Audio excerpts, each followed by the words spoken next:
Too hot to handle, too cold to hold. They call the Ghostbusters and they're in control. Well, I guess we're gonna have to take control. Ha ha! Ghostbusters up next. Let's go!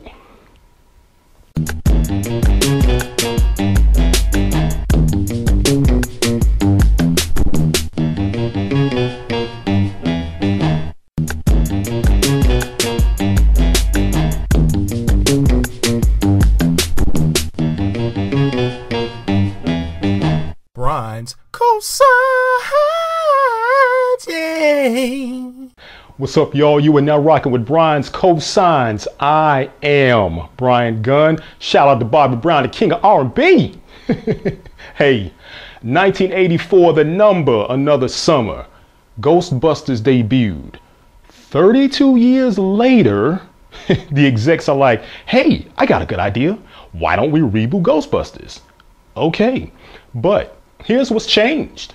You have an all-female cast. That's right. You have Melissa McCarthy, Kristen Wiig, Kate McKinnon, and Leslie Jones. They comprise the four superstars known as the Ghostbusters. What else has changed? Not that much. Now, before I go into it, I will say this. There were a lot of people who were anticipating this movie, and there were also a lot of people who were giving their opinions about it, but it never came out yet. Well, I saw it, and it's alright. So in this updated version, there's a lot of unexplainable paranormal activity taking place around New York City. Melissa McCarthy and Kristen Wiig play scientists slash paranormal experts who feel the need to investigate it. Kate McKinnon is the gadget guru. She makes all of those fly weapons that you see. Leslie Jones, who's not a scientist, by the way, she joins the cast after a crazy encounter. This version of Ghostbusters wants to stand alone. I get that. The plot is there's a villain who wants to unleash ghosts on the world, and it's up to the four characters to stop him. Cool.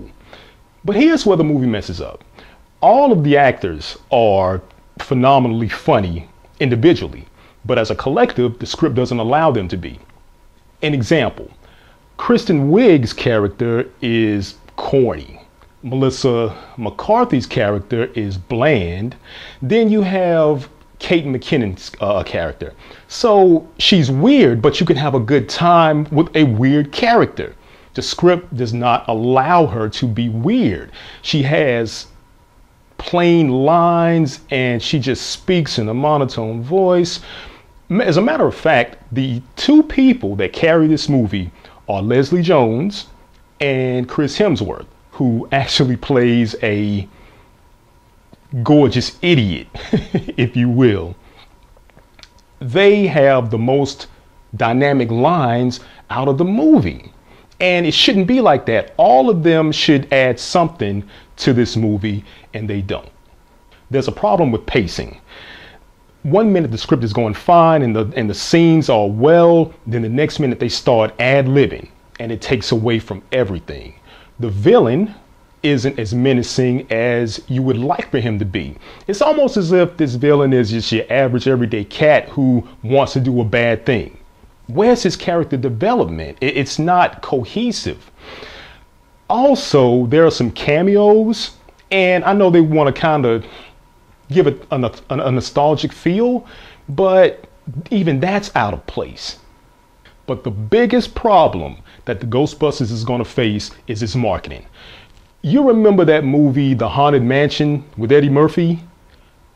Ghostbusters is The Haunted Mansion, only with a bigger budget. This was marketed to adults who could bring their kids along, but it is strictly for kids. You may want to, take your kids to this movie and just drop them off. Okay? You're really not going to be able to sit through this. The CGI is updated, but it comes off as cartoonish. Having said all that, it's not a bad movie. It's just not a great movie as they build it to be. Therefore, I'm going to give Ghostbusters a morning midday cosign. Full price? Shit. So listen, if your kids have done all their chores, or if they have friends and cousins from out of town that are here on summer vacation, just give them $5, take them to the movies, let them get some gummy bears and be on your way. Have you seen it? Do you agree? Do you disagree? Put your comments down south. Let me check them out. Subscribe. And as always, take your ass to the movies. Alright? Brian's cosign. Yeah.